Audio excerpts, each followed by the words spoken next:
What's going on, guys? Indie Pride here. King of the Warlord DLC just got announced for Total War Warhammer, so felt like we could celebrate a bit by showing off one of the most bitter rivalries in the Warhammer world. This is a really big, really close 3v3 between the Dwarfs and the Greenskins. Definitely recommend sticking around because it gets pretty crazy near the end.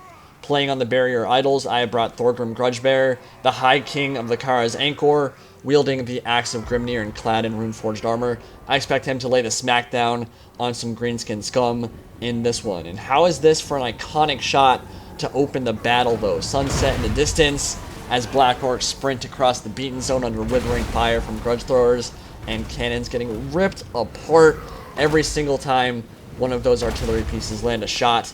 Screen shaking as the artillery pours in. There aren't many unscripted moments in games that can replicate something like this. It really is something pretty special. We've got the Orc War Boss on the Wyvern up top, kind of overseeing the battlefield, making sure those gyro bombers and gyrocopters don't get too close, but there's going to be a particularly adventurous gyro bomber coming out now to drop some payloads on the top of the Black Orcs' heads. Doesn't want to stick around for too long because the Orc War Boss will tear that thing up in the air. Get a nice little shot of it overviewing the battlefield and taking some machine gun pot shots into the Black Orcs. And the Orc War Boss on a Wyvern is going to get very excited about the opportunity to go for my cannon crews. I think he might be biting off a little bit more than he can chew at this point in the battle, though. Got a bunch of Thunders, got armor piercing with the Dwarf Warriors' great weapons, and I've got Irondrakes pouring in that fire and giving off a huge morale penalty to the Orc War Boss. So with all those Thunders firing in, you can see he took a lot of damage there. A little bit overzealous, I think, and he's going to have to pull out or he's going to take even more damage. My opponent has a really interesting build. A lot of Savage Orcs on the flanks for some flanking opportunities and Black Orcs in the center. We are playing on Ultra Funds, so we're going to have much bigger armies, much more powerful armies than you would typically see in a large funds game. But it is a 3v3, like I said, and it is going to be spread all over the battlefield. You can see in the center here, more Savage Orcs and a bunch of Arachnarok Spiders and Giants. That 3 of those right there kind of hugging the cliff, making sure they don't take too much fire as they come in. That is going to be a terrifying force to deal with. And up top, the Dwarfs. The Dawi have taken a kind of crappy engagement here. He decided to deploy near the edge of the deployment zone and run up on top of the hill, but the Greenskins are faster. Dawi are not known for their speed, and they are going to get engaged kind of on the upslope where the Arachnarok Spider can have that downhill charge, and that is not going to be a fun engagement for these Hammerers or Ironbreakers as they move up. And it's actually going to prevent his organ guns from getting good lines of sight to fire in, and all his skirmishers from firing as well. So this is not a good spot for the Dwarf's left flank. He's going to be tying down that whole side of the battlefield, but I think he's going to have trouble winning over on that side against the Greenskins. So we'll see how it develops over there. But looking at my side, there are also some Orc Chariots and some Goblin Wolf Riders on the flanks that we'll be looking to flank around pretty soon here. I'm going to send in my Hammerers to deal with these Savage Orcs. Don't typically need the armor piercing to deal with the very low armor of the Savage Orcs, but my Hammerers should be able to destroy these guys no problem. There are like 5 units of them, so he probably won't win that engagement, but he will be able to tie up all those Savage Orcs for a long time while my Ironbreakers and other skirmish units fire in. You can see those Goblin Wolf Riders moving around in the back lines, and the Orc Chariots are kind of biding their time, ready to go in. I'm going to have to use my Thane and my backline units, maybe one of my Slayers, to tie down all of those Goblin Wolf Riders. You can see they're looking to get into the rear and take out my Thunders. Got to make sure I protect them well, and I'm going to be blasting apart this Greenskin blob with all of these blasting charges. I think I have 3 or 4 Ironbreakers, which means I'll have a lot of explosive damage and armor piercing from those charges. Now the Orc Chariots are going to make their move, and they're going to be problematic. The Dawi have a difficult time dealing with Chariots. They can kind of pull through, and you don't have a lot of bonus versus large, and even can deal a lot of damage to Slayers off the charge if you're not braced and ready to back them up with other units. So those Orc Chariots are going to cause havoc on my lines. I'll just have to try to mitigate the damage they can do by getting my Slayers in a good position to tie them down and have my Thunderers fire in. Some of my Thunderers are getting tied down, managed to kill some of the Goblin Wolf Riders in the back, but here the Chariots come, and they're going to start ripping through these Thunderers and doing a lot of damage. The Wyvern has landed as well, ripping apart my Hammers. Oh god, they're getting torn apart right now That big old dragon wyvern dude is going to make them very sad. As you can see, he just tossed one of those Dawi up into the air and snacked on him a bit. So definitely have to worry about that, but he is at half HP, which is good. And I've done a good job of layering my defenses over on my right flank by keeping my hammer up there, tying down all those savage orcs, then sending in my Ironbreakers and allowing my Irondrakes to fire in with that big morale penalty from the fire damage they do. That could send this entire left flank of the Greenskins routing. And on top of that, I have my Ironbreakers firing in from the side with their blasting charges, and this is getting really mean for the Greenskins. They are not having a good time over here. Explosions and fire damage going off everywhere, and I seem to be taking the commanding lead over on that side. In the center, things are going much worse. The Giant is ripping apart a bunch of these Hammerers and Dwarf Warriors. Looks like some Quarrelers in there as well. And the Arachnarok Spiders. He's just got 3 monsters there that will just be chomping on everything that goes into engage. And that is a scary thing for Ungrim and his army to deal with in the center. Over on this side, the Dwarf Lord and his army are getting chewed apart. They're getting absolutely dismantled over here. He took a bad engagement. He wasn't able to get all the way on top of the hill, and even if he was able to, I think his army wasn't quite as well suited for dealing with all the armor piercing that the Greenskins have over on this side. Lots of Black Orcs and also some Doom Divers that laid down quite a lot of suppression fire as the Greenskins moved across. So he's getting beaten up over on that side, and it'll be up to us to win our engagements and then engage that final Greenskin player, I think. So you can see some Night Goblin Archers up top, shooting in, trying to do what damage they can do. But my Irondrakes haven't done a lot of actual killing so far, but they have caused a ton of morale penalties and panic on the Greenskin line. And I've now also committed Thorgrim Grudgebearer with the Axe of Grimnir. He's going to be able to behead a couple of these Black Orcs. Every time he slams that thing down, AoE attacks, going to send them flying. And that will be nice. He's going to be able to buff up my main line over there. My back line is getting a little bit worn thin at the moment. My Slayers have been beaten up. You can see some of them are coming in to engage, but they're at about 1/3 health. If I'm able to chase off this Wyvern here, I mean, he has to pull it out, right? The Slayers have the bonus versus large. They're going to be able to do a ton of damage if he keeps them in melee, and he's not going to get out in time. The Iron Drake fire will send him running for the hills, and he has almost no HP left. I've got a couple Thunderers firing in. See if I can bring him down, and there we go.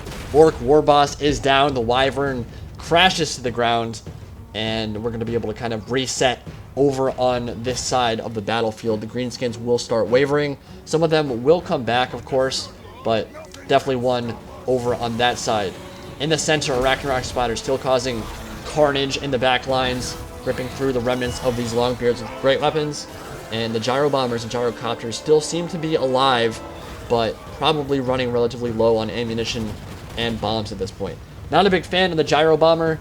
It has been buffed a couple of times. Oh, you see those chariots ripping through some of those Dawi on the ground. But the Gyro Bomber is really expensive for what it does, and it requires a lot of micromanagement. It's not my favorite unit. Looks really cool, is a lot of fun to use, very satisfying if you can get a good bombing run going, but I typically don't bring them just because they're so expensive for what they do.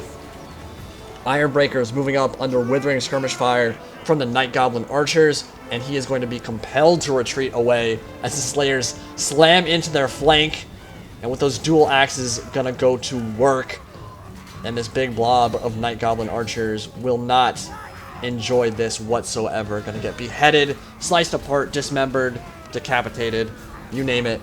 Mohawk Slayer men are going to give them a very bad time. So going to chase them down, and the good thing about the Slayers is they have very fast movement speed, so I'm actually able to catch up to those Night Goblin Archers and kind of kill the blob over there. Ironbreakers seem to be busting through the center, but the middle engagement where Ungrim was leading his forces has not gone super well. He's lost a lot of men, or dwarfs rather, and that's going in the book, isn't it? And now the Arachnarok Spiders from the center engagement are coming over to engage with me. Now this is where our opponents are going to make a couple mistakes here. They have a really big advantage at this point in the battle. Up top was the most decisive victory of any 1v1 in this battle so far, and that is where the Greenskins player won. And if you look at the balance bar, you can see that the monster units are giving them a huge advantage in the balance bar. It definitely shifted in our opponent's favor, but they just sent 2 Arachnarok Spiders into my lines, unsupported, and I was able to shoot them to pieces with my Thunderers, which was just a bad use of their monsters. If they had pulled back to the top of the cliff here to reinforce their ally, those monsters probably would not have died. They would have been low HP, but they would have had backup, and they wouldn't have just gotten shot and isolated by themselves. So look at that. The remnants of, look at what you've done, sir. You've killed your Arachnarok Spider. Very upset with you. And with that spider dead, that's certainly going to be a little bit of a swing towards our favor. And I managed to route another one as well. You kind of saw that running on the backfield. Savage Orc Boar Boys in the back lines have been very annoying. I routed a bunch of them early on, but they keep coming back to charge into my rear, taking out cannon crews and going for my isolated Thunders, which is really annoying. Slayers are chasing off this giant, and they are going to topple him. That's another big loss for the Greenskins. But again, it's still at this point, they have the terrain advantage. They still have the numbers advantage. They still have a commanding lead in this battle. Despite the fact that I won pretty heavily on my side, I think the top player won the most convincingly out of anyone in this game, and in the center it was kind of a wash. There are more units on the field in between us and the Greenskins up top than you can see right now. A lot of them are Goblin units that are currently hidden and not able to be seen because they have stock or other abilities that give them invisibility until we get closer. So as we move across this open plain to engage the Greenskins up top, we're going to be encountering a kind of wave tactics of these goblins that keep showing themselves.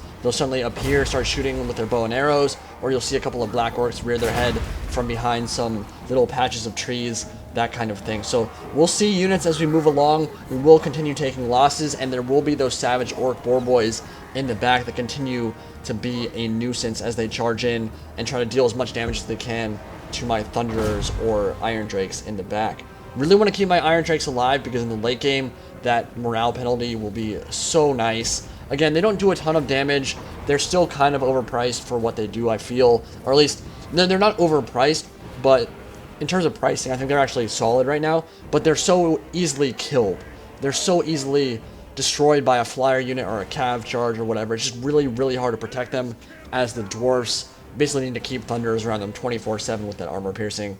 But we'll see if I can keep them alive in the late game. It could be really good.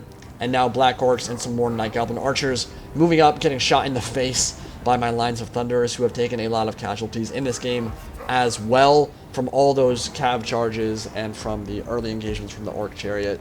Definitely taken pretty decent casualties on my side as well.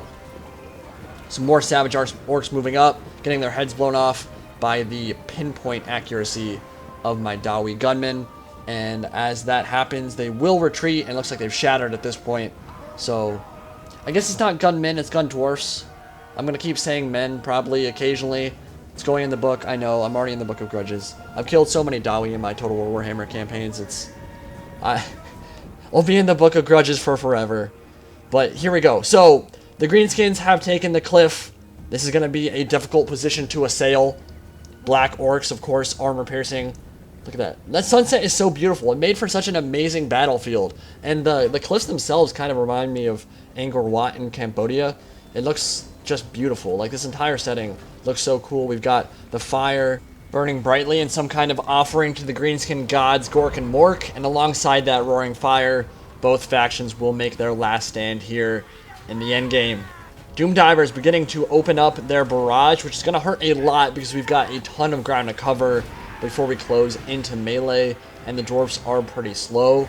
I expect to take a lot of casualties before Thorgrim finally manages to start slamming his axe into some Greenskin heads. It's not looking so good right now. We're going to be taking a ton of casualties as we move up.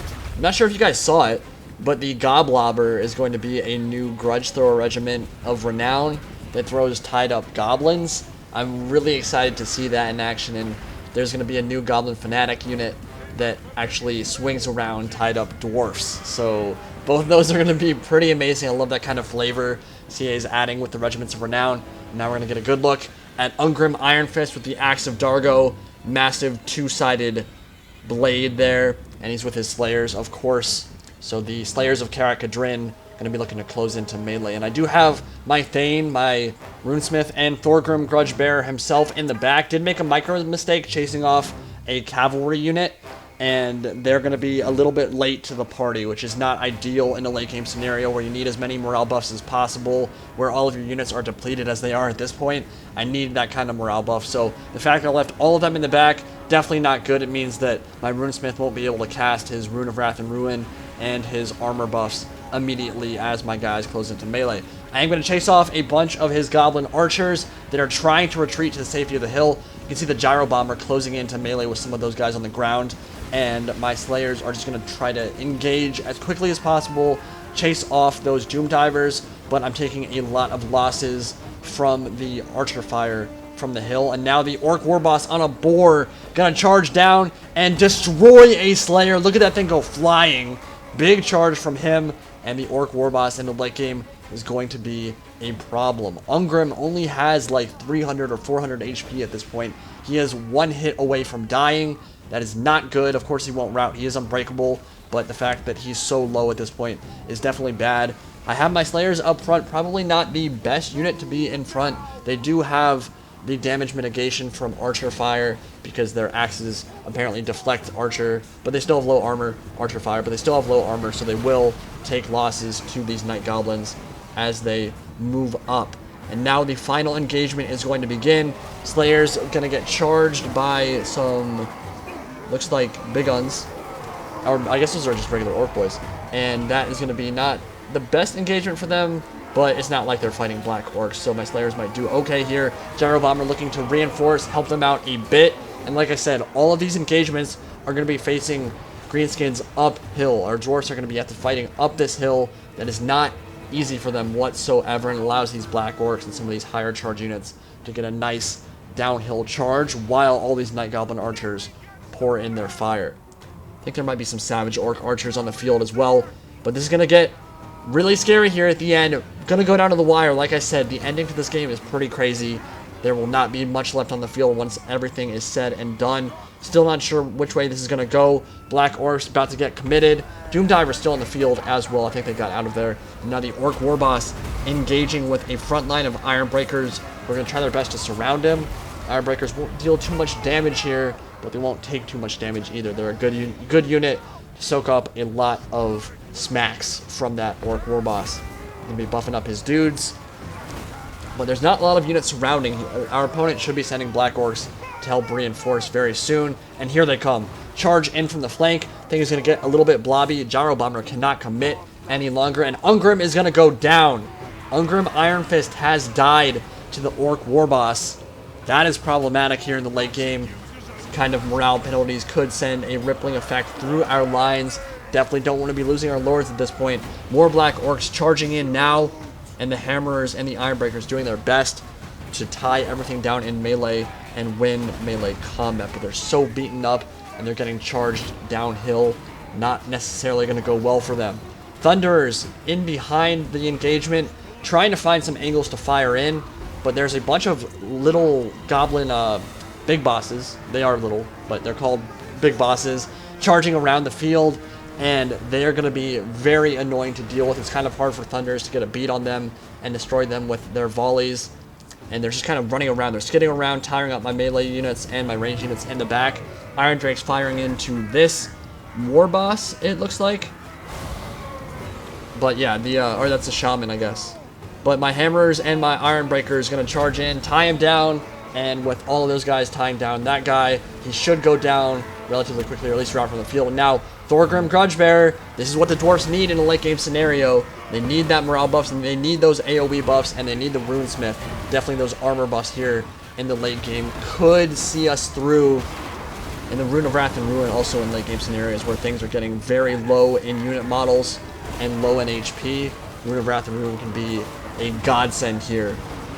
Thorgrim on his throne engaging the Orc Warboss, but there are two Goblin Big Bosses in there as well, which I didn't see when I was fighting. There's also the Black Orcs who have the armor piercing, so there's actually a lot of threats to Thorgrim, and I'm going to send him in. There's a lot of Wyvern on the Greenskin line, but Thorgrim is actually going to start taking a ton of damage here. He's getting attacked by 3 melee characters, 2 Goblin Big Bosses, and the Warboss himself, and all of a sudden Thorgrim is just going to start dropping so fast.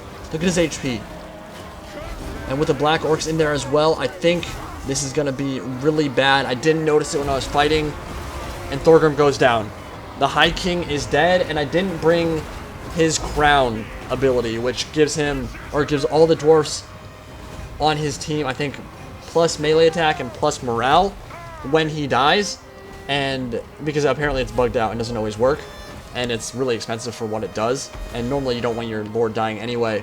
But yeah, he's gonna go down. I don't have that buff now, and that could be seriously problematic, but I still have my Thane, and I believe I still have my Runesmith. But man, those morale buffs are debuffs are definitely stacking at this point in the battle. Losing a lot of my important characters. All the lords are dead now. The Dwarf Lord died early in the game. Ungrim is dead. Thorgrim is dead.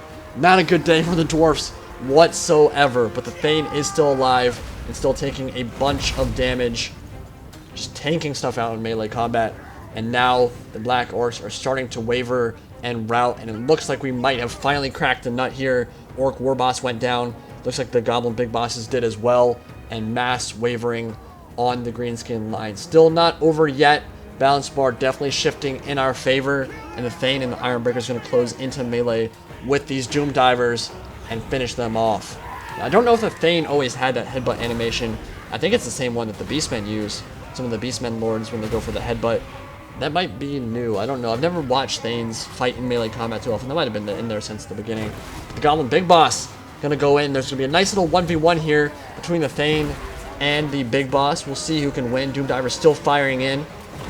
Expect the Thane to win at this point. I believe I still have the potion at this point that's gonna replenish some. No, I already used it. I popped it. He was about half HP and I popped the potion and he went up to about 80% HP. So he's fine right now actually, and still full leadership, so not too worried about him routing. And yeah, we're gonna be able to take this battle here at the end. Irondrakes firing in, causing those morale penalties. I love bringing the Irondrakes just because they look awesome, and their effect when they fire their fire looks so sweet. But we are going to take the battlefield. Black Orcs slamming their huge choppas down, but it will not be enough, and we're going to take it. But this will be a day that will have to be marked down in the Damazkron for sure. So many dead. Don't know if we can say Thorgrim and Ungrim are actually dead. Maybe just wounded. But certainly going to be some grudges filling the book today. So you can see the kills here. I kind of carried the team. The middle engagement went all right, but it was kind of a wash, like I said. And up top on the cliff, our left flank just got utterly destroyed and demolished in that first engagement. Irondrakes did pretty well. Not a ton of killing power, of course, but they successfully routed a lot of units. Ironbreakers and Slayers performed great for me. Most of them over 100 kills. And man, I just love team battles like this, where one team will win one side of the battle and the enemy team wins the other side. Then the beaten up remnants go at it in an intense finale. That was just a really good battle. One of my favorite Warhammer battles in the last couple of months. Hope you guys enjoyed it as much as I enjoyed playing it. And I'll see you all in the next video. Chalk one up for the Damazkron.